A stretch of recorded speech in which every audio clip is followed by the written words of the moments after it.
Bon matin, mes chers rebelles. Je vous accueille ce matin avec Santana Roxanne. On est dans ce deuxième live de 4 sur la série Ma valeur. Quelle est la valeur que tu t'accordes? On parle cette semaine d'estime et de confiance en soi. Donc, je vous laisse vous connecter tranquillement, mes chers rebelles. Heureuse que vous soyez là en cette merveilleuse journée. Hein, on est mardi, le 16 août.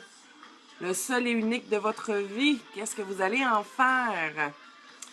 Donc, chers rebelles, est-ce que vous avez beaucoup de petites barres sur votre bras? Donc, tranquillement, je vous laisse vous connecter.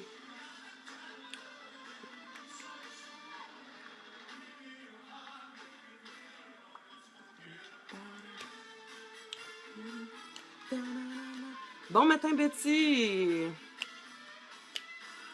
Bonjour, Louise. Bonjour, Monique. Allô, Louis.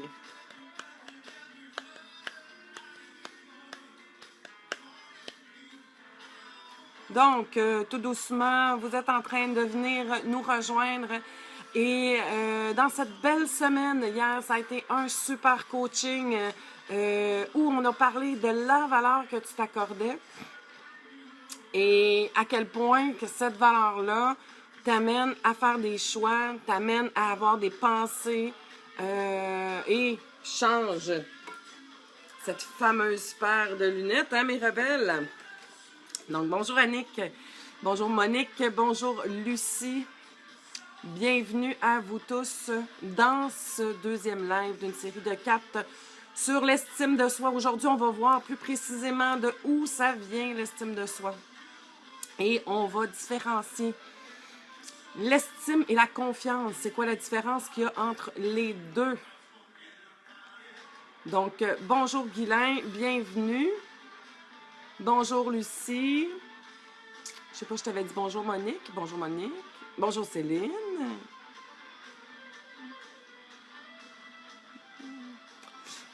Hier, je suis retombée. Je suis allée faire finir mon tatou hier matin. Et avec mon tatoueur, il a mis la musique rock des années 80. Et, et voilà. C'est ce qui en découle ce matin avec. Je pense plus que Santana, c'était dans les années 70. Mais bon, ça traduit un peu mon époque. Ça vieillit pas, cette musique-là. C'est tellement génial. Bonjour Marilyn. Bonjour Mamie Marie. Ma ch'ti. J'aime tellement ton accent, c'est trop magnifique. Bonjour Nali. Bon matin. Les yeux collés. Eh oui. Hein? Mais t'es là. Au rendez-vous. Donc, c'est tellement drôle hier. Je m'amusais à essayer de reconstruire mes crayons. Et j'ai pas retrouvé des bouts. Et je trouvais ça intéressant, l'analogie que j'avais faite hier avec les crayons. Et de tous les démonter en pièces. Et regardez, j'ai plein de petits morceaux hein, de différentes couleurs, première des choses. Hein, qu'est-ce qui m'appartient pas, d'être capable de faire la différence entre ce que l'autre a inculqué et ce que je suis vraiment. Hein, parce que on a des bouts oranges, des bouts verts. Si on prend que les bouts verts, c'est ce que les autres ont peut-être essayé d'inculquer à l'intérieur de moi, mais ils ne m'appartiennent pas. Donc, je me trouve avec les bouts oranges. Et je me retrouve avec plein de petits bouts différents. Hein, regardez. Il y a plusieurs petits morceaux. Puis parfois, là, lorsque justement, on est dans une situation de vie. Bonjour Carole, bienvenue. Bonjour Martine. Lorsqu'on se retrouve avec une estime de soi un peu éparpillée, un peu rabaissée, lorsqu'on prend conscience, parce qu'hier, il y en a plusieurs d'entre vous qui ont ils ont fait cette prise de conscience-là, hein, qui ont réalisé, qui ont été confrontés à leur réalité par mes paroles, par ce qu'ils ont entendu, Donc, on se retrouve devant tout ça. Et on ne sait plus par où on part. Comment on fait pour reconstruire tout ça? Comment on fait pour remettre ça en morceaux pour que ça redevienne un One Piece? Hein? Pour que ça se reprenne en place. Puis c'est important, hein, parce que chaque morceau va être important pour recréer ce crayon-là, pour recréer cette unité-là, pour recréer cet individu-là. Mais même quand tu es devant ça, perds pas courage. Parce que c'est possible que ça se repasse. Donc, l'estime de soi, comme la majorité de tout, vient de l'enfance, bien évidemment. Hein, ce qui va faire qu'une personne va avoir une bonne ou une mauvaise estime, une chose qui est importante de savoir, l'estime de soi, c'est pas quelque chose qu'on acquiert et qui reste pour toute notre vie. Non. L'estime de soi, c'est quelque chose qui se travaille, qui fluctue selon les événements, selon ce qu'on vit. Bonjour Guylaine, contente de te voir là. Donc, c'est des choses qui fluctuent, qui bougent, qui se transforment. C'est pas possible de faire comme genre, on se dit, bon, ben, pendant un mois, là, on fait tout ce qu'il faut pour booster l'estime, là, puis ouh, elle monte là, puis après ça, on n'a plus besoin de rien faire, elle va rester là. Non. L'estime, c'est, comme je vous expliquais hier, c'est la valeur que tu t'accordes. Quelle valeur que tu te donnes. Ce que tu vaux à tes propres yeux. C'est l'importance que tu t'accordes et c'est l'amour que tu t'accordes. Donc, c'est la valeur, l'importance et l'amour que tu t'accordes. Est-ce que tu as de la valeur à tes propres yeux? Est-ce que tu es importante à tes propres yeux? Et est-ce que tu t'aimes? Et là, on va faire la différence entre conditionnel et inconditionnel. Est-ce que tu t'aimes quand tu fais certaines choses versus que tu t'aimes pas quand tu fais certaines autres choses? Est-ce que tu te trouves importante dans des actions que tu poses? Et est-ce que tu as l'impression que tu vaux de la valeur pour certaines choses? Il y a des gens qui trouvent qu'ils ont de la valeur pour leur physique, mais pas pour leur être, ce qui est différent, là. À ce moment-là, tu es dans une acceptation puis un accueil conditionnel. Tu t'aimes puis tu t'estimes selon certaines conditions. Quand tu agis comme ça, quand tu fais comme ça, quand tu fais la bonne fille, quand tu fais le bon garçon, quand tu dis les bonnes affaires, quand tu fais les bonnes affaires. Ça, c'est de l'amour conditionnel. C'est de la valeur conditionnelle. À l'inverse, de t'accorder de la valeur de façon inconditionnelle, de t'accorder de l'importance de façon inconditionnelle et de t'aimer de façon inconditionnelle, ça veut dire que tu t'aimes en totalité et que tu t'accueilles en totalité. Sans aucune condition. Grande différence. C'est une grande différence que ça crée ça à l'intérieur. S'aimer selon des conditions et s'aimer sans condition. Ce que ça veut dire, c'est que même si tu n'es pas parfaite, même si tu n'as pas peut-être une estime de toi, même si tu t'es retrouvé dans des situations épouvantables, même si aujourd'hui tu te sens pas tu sens pas que tu as de la valeur, ben tu vas aimer pareil. Si je reprends encore mon petit crayon, même s'il est tout déboîté, ben je vais trouver que ça a de la valeur. Et ça va être important à mes yeux. Tous ces morceaux-là, je le sais ce que ça peut créer. Et je le sais ce que ça vaut. Et à ce moment-là, je vais prendre tout le temps qu'il faut. Puis avec tout l'amour que j'ai, pour apprécier puis aimer. À la différence que s'il est plus utile, mon crayon, parce qu'il est tout démoli, puis qu'il est tout défait, puis qu'il est tout en pièces, bien peut-être que je vais le prendre puis je vais vouloir le jeter au vidange. Ça, c'est de l'amour conditionnel. De l'amour inconditionnel, c'est d'être capable d'apprécier chaque petit bout qu'on a, même si on n'est peut-être pas au top. Selon quoi? Ben, selon les critères. Hein? Hier, on parlait de ça. Comment vous avez trouvé ça hier? Hey, en passant, ben oui, je voulais vous dire ça. Merci. Wow, vous êtes génial. 56 partages de la vidéo hier. Je me demande si vous allez être capable de faire pareil aujourd'hui. Je trouvais ça extraordinaire. C'était la première fois que vous étiez aussi impliqués puis que vous partagiez autant un de mes lives. Et j'ai trouvé ça extraordinaire. Puis vous savez pourquoi je trouve ça extraordinaire? Parce que chaque individu mérite, à un moment donné, de se replacer les yeux en avant des trous, puis de se prendre en main, puis découvrir à quel point il y a de l'importance. Si chaque individu sur la planète avait une bonne estime puis qu'il était conscient de la valeur qu'il avait pour ce qu'il est, non pas pour ce qu'il fait, mais je suis convaincue que la planète irait beaucoup mieux. Je suis convaincue. De ce temps-ci, je suis partie à écouter des séries. J'aime beaucoup les séries télévisées parce que je peux les écouter quand je veux, quand j'ai du temps. Et j'ai écouté des séries qui se passaient dans le passé, là, dans le temps médiéval. Et j'ai écouté une série qui se passait dans le futur. Et il y a un thème en commun, le pouvoir que les hommes ont besoin de développer puis de démontrer par l'acquisition de territoire. Et c'est encore les mêmes débats aujourd'hui, c'est encore les mêmes raisons pour les guerres, pour que les gens s'entretuent. Hein, ce besoin de pouvoir-là. Je suis convaincue que ça passe par l'estime de soi. Si chacun de nous, on avait un regard de nous comme étant unique, qu'on est une merveille, ben on regarderait tous les autres êtres humains de la même façon, sans discrimination, sans critères. Mais malheureusement, l'être humain n'est pas fait ainsi. On a des critères d'inclusion, d'exclusion. Et ces critères-là, c'est ce qui fait qu'on est heureux ou on est malheureux. Hier, je vous amenais ça. Quels critères vous avez? J'espère qu'il y en a certains d'entre vous qui ont fait des expériences hier, hein, qui ont expérimenté ça. Je vous disais, vous pourriez faire des barres sur les jugements que vous avez. C'est drôle parce que hier, toute la journée, mon attention était vraiment focusée sur mes paroles, sur comment je disais les choses, et de voir que c'est impressionnant comment on peut facilement tomber dans le jugement et dans la critique. Comment c'est impressionnant comment on peut, sans le vouloir nécessairement, sans être dans le but d'écraser ou de faire du mal, mais de critiquer. Hein? Parce qu'on a un regard. Puis ça, c'est correct, là. Hein, on ne se tape pas sur la tête à cause de ça. Ben non, on est en train de parler d'estime de soi.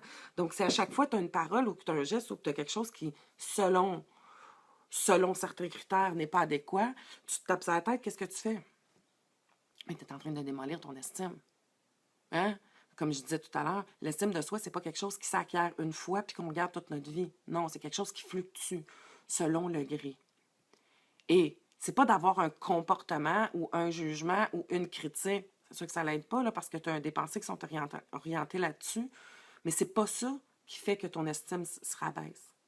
C'est comment tu vas te parler après avoir fait un geste X ou Y. Est-ce que tu vas te diminuer? Est-ce que tu vas t'écraser? Est-ce que tu vas te rabaisser? Et c'est là où ta valeur et ton estime va en prendre un coup.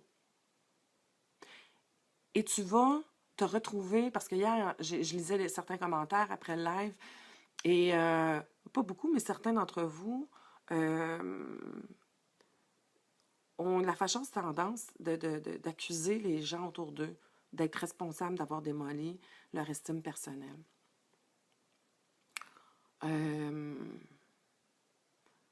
Lorsque tu étais tout petit, lorsque tu étais enfant, si tu as été élevé par un papa ou puis une maman ou des gens qui eux-mêmes se sentent inférieurs, si eux-mêmes avaient une basse estime d'eux-mêmes, ben, ils t'ont inculqué ça. Hein? Ils t'ont transmis le langage, le discours, la pensée, les critères. Certains critères pour valoir quelque chose. Hein, on vient tous pas mal d'une génération où ce qui était valorisé, c'était le faire. Donc, si tu faisais les choses bien, si tu étais bon à l'école, si tu apprenais rapidement, si tu marchais vite, si tu parlais bien, hein, une société de performance. Et si tu répondais pas à ces critères de performance-là, ben, on te faisait sentir que tu avais moins de valeur, que tu étais moins, on te donnait moins d'amour, on te donnait moins d'importance, on te donnait moins d'attention. Et tout ça a contribué à ta capacité à t'estimer. Donc, si dans l'enfance et dans ta vie, hein, où tu es entouré de gens qui t'amènent à douter de toi-même, qui t'amènent à douter de tes compétences, qui t'amènent à douter que tu as une valeur comme être humain, là, point, là. Pas une valeur en tant que faire, mais toi, juste d'être humain, d'être là, ben, tu as une valeur inestimable. Si on ne t'a pas amené ça, si on t'a fait percevoir que tu étais aimé plus, puis qu'on te donnait de l'attention plus, puis qu'on te donnait des câlins plus, quand tu répondais aux critères qui étaient dans ta famille, ben à ce moment-là, c'est sûr que tu grandis avec un schéma de pensée, avec un programme qui amène que tu vas t'aimer puis que tu vas t'estimer selon certains critères.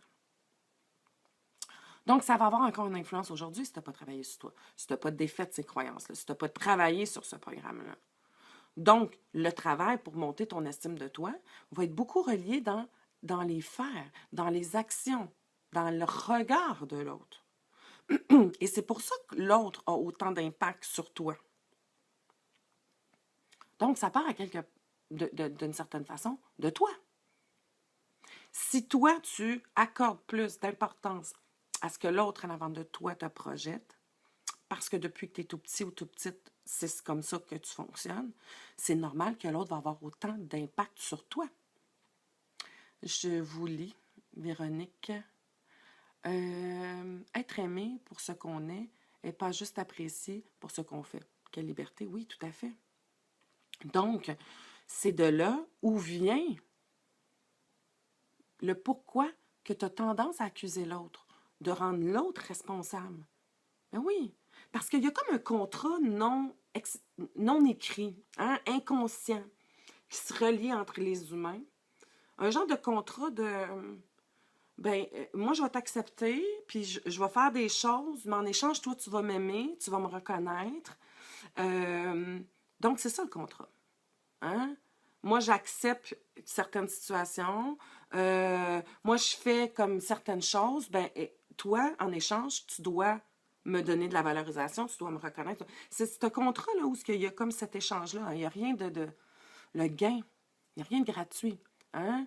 C'est toujours en échange l'un et l'autre qui fait en sorte que si l'autre ne respecte pas le contrat, qu'il te diminue, qui te détruit, je m'excuse, mais c'est pas de l'amour, là. Hein? Surtout qu'il y a un manque de respect.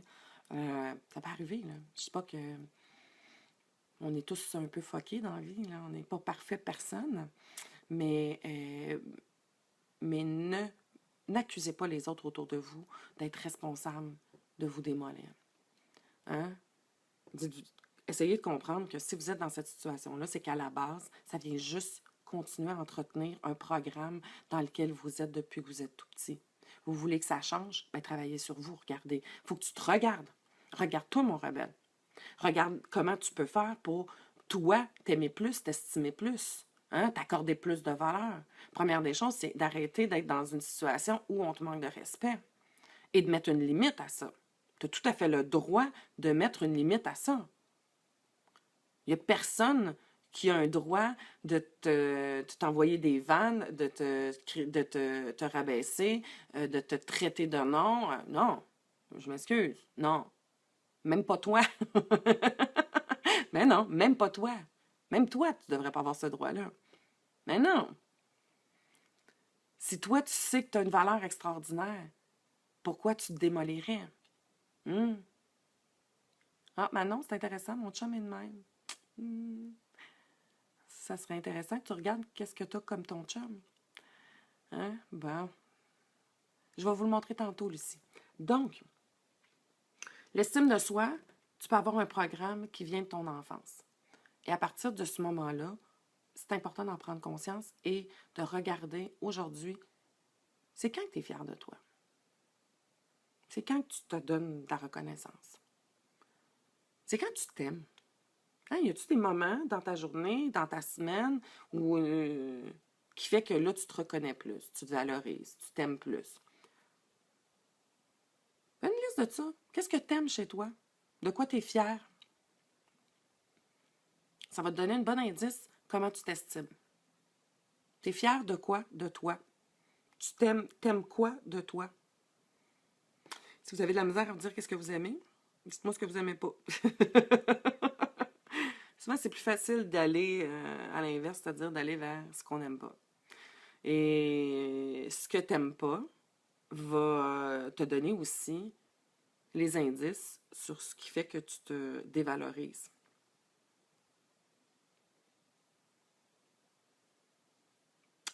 C'est qu'elle s'aime pas. Une personne qui nous rabaisse, Angèle, exemple, je ne sais pas si tu as des enfants, Angèle, puis je prends souvent cet exemple-là. Je vous mets au défi si vous n'avez pas d'enfant, de trouver un petit enfant là, sur la rue là, qui a 4-5 ans, puis de lui dire ah, ils sont donc bien laids, tes cheveux. Ah, mais voyons donc, as-tu vu la façon dont tu parles? Ça n'a pas de bon sens. Mais voyons donc, t'es bien niaiseuse. Mais voyons donc, t'as-tu vu comment t'agis? T'as donc bien pas du bon sens, toi. Je vous mets au défi de dire ça à votre enfant. Ou à un enfant sur le bord de la rue. Vous allez dire, mais voyons donc, Caroline, ça n'a pas de bon sens. Je ne peux pas dire ça à mon enfant, je l'aime bien trop. Et voilà. Est-ce que ça vient avec l'amour? Le rabaissement, là, il vient surtout aussi de la propre estime qu'on a de nous-mêmes. Tu ne peux pas démolir quelque chose puis aimer cette chose-là. Tu ne peux pas faire du mal à une chose puis pas lui accorder de la valeur puis pas en faire attention puis dire que tu l'aimes. Si tu l'aimes tout croche. Je ne dis pas qu'il n'y a pas d'amour. Mais il y a une difficulté avec l'amour, là. Céline, mais quand quelqu'un nous abaisse, est-ce qu'on doit ignorer? Bien, ça dépend de ton pattern, ça dépend de comment tu peux faire. Est-ce que tu veux mettre de l'énergie là-dessus? Ta façon de réagir à un rabaissement, il y a une différence entre s'affirmer, dire les choses, de dire qu'on n'est pas d'accord, et de s'acharner. Si tu mets trop d'énergie, c'est pas mieux. Le repère est intérieur. Est-ce que lorsque cette personne-là te dit ça, ça fait mal? Est-ce que tu as l'impression à l'intérieur de toi que ça passe pas? Oui, OK. À partir de là, qu'est-ce qui est important pour toi? C'est quoi ton objectif dans la vie? D'être bien le plus longtemps possible, le plus souvent possible.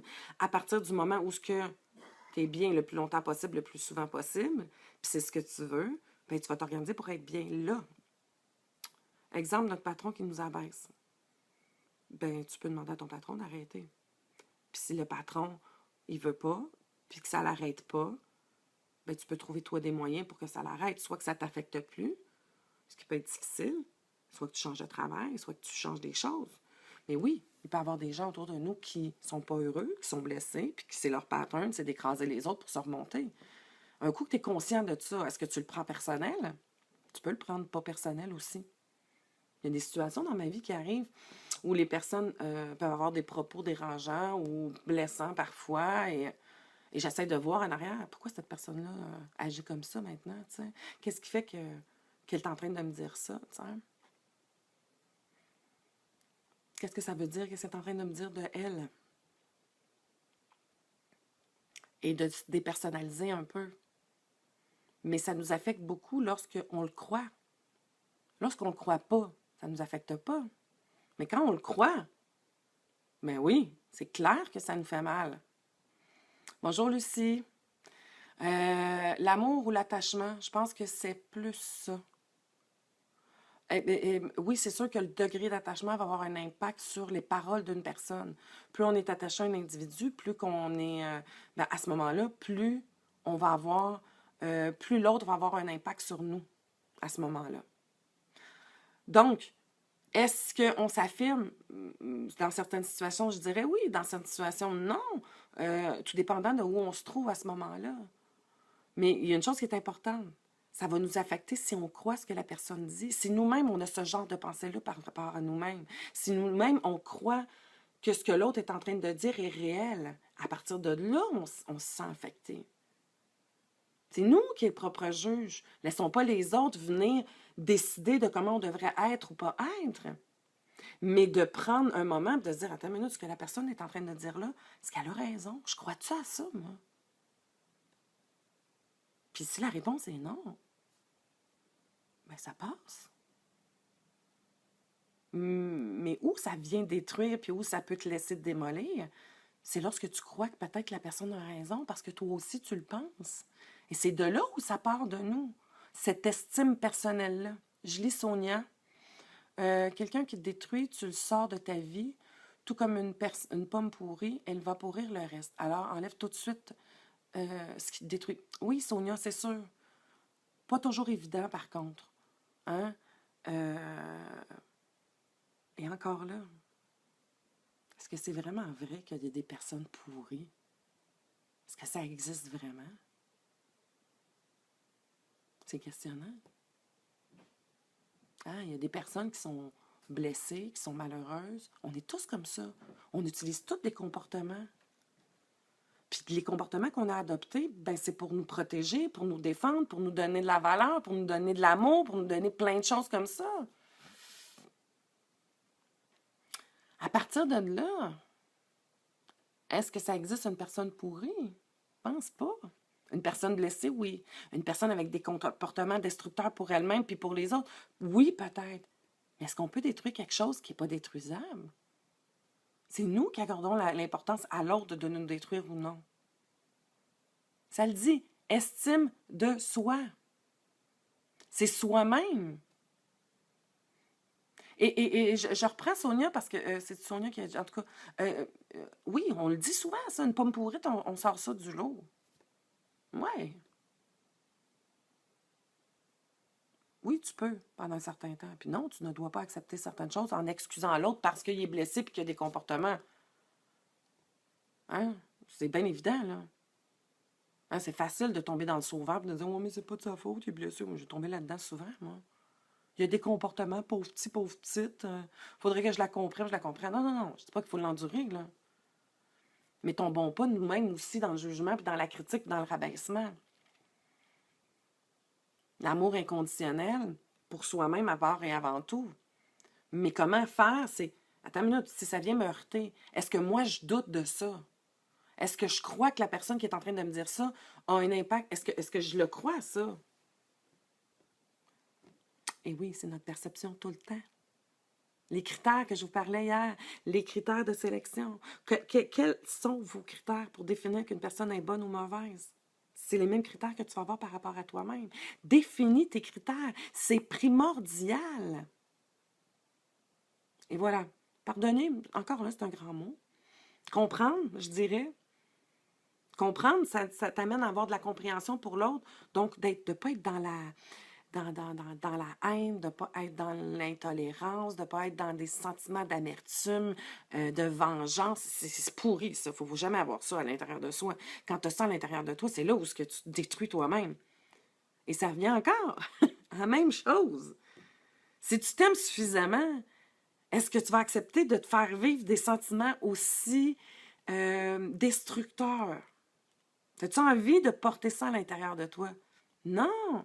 La colère, c'est pas mauvais. La colère qui devient de l'agressivité, là, oui. D'être fâché d'une situation, c'est correct. Il faut que tu fasses respecter tes besoins, il faut que tu te fasses respecter. C'est une façon de mettre tes limites. La colère est super importante dans la vie, là. Hein? C'est ça qui est ton moteur qui vient te dire « Oh, à ta minute, tu viens de transgresser une de mes valeurs. » L'autre jour, il m'est arrivé une situation dans ce genre-là. Et j'ai dit avec la personne, je ne sais pas, il y a une différence entre colère et engueuler. Là. Une colère, c'est non. Un non ferme. Non, je n'accepte pas que tu aies des paroles comme ça face à moi. Je ne tolère pas ça. Et je t'avertis, je vais prendre un moyen pour que ça cesse. Je suis désolée d'en arriver là, mais c'est comme ça. Et je mets ma limite. Oui, c'est différent au bureau. C'est sûr.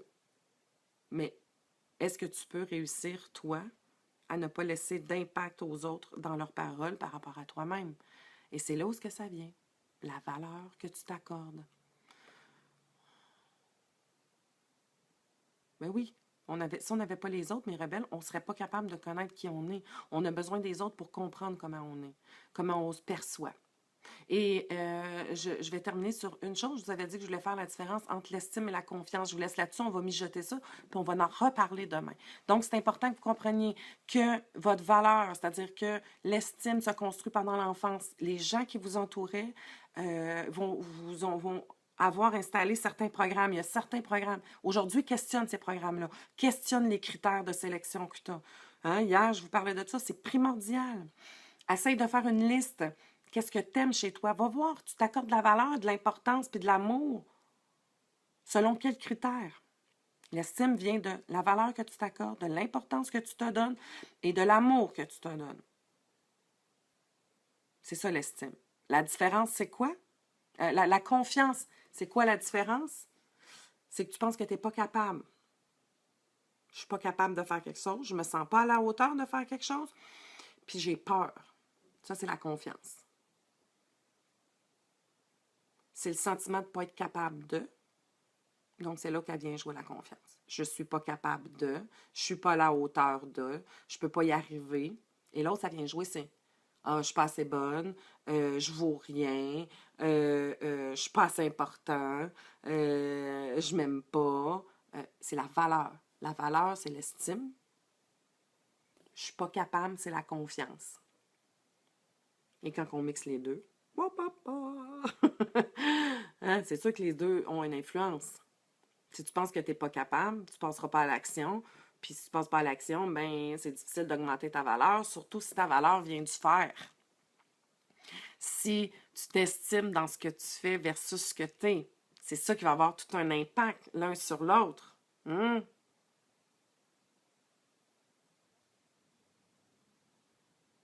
À ce moment-là, va voir ce qui se passe là. Ta confiance, c'est ta capacité à dire que je suis capable.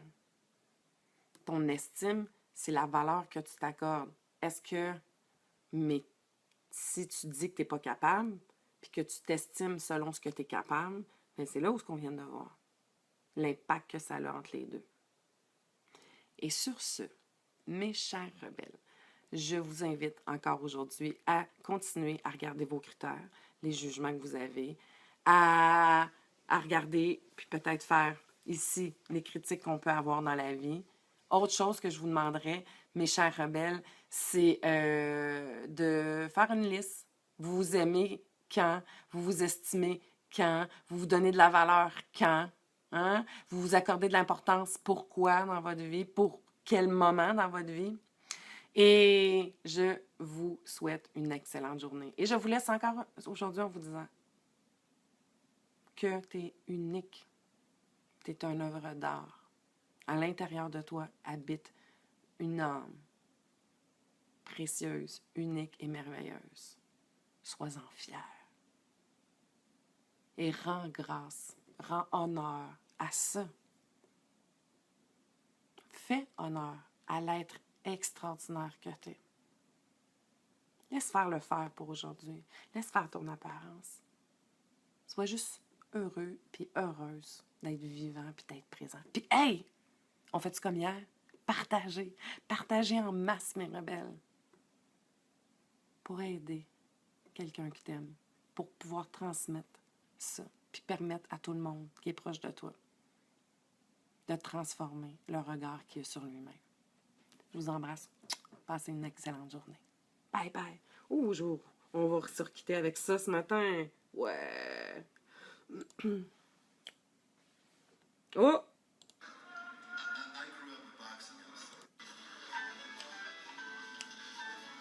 Avec Suntana, je vous dis au revoir. Ah oui, vous vouliez voir mon tatou. Voilà. Voilà mes rebelles. La belle Ganesh. Ben, le beau Ganesh. Mais il va être plus beau dans 2 semaines, lorsqu'il va être guéri. Je vous souhaite à tous une excellente journée. Prenez soin de vous.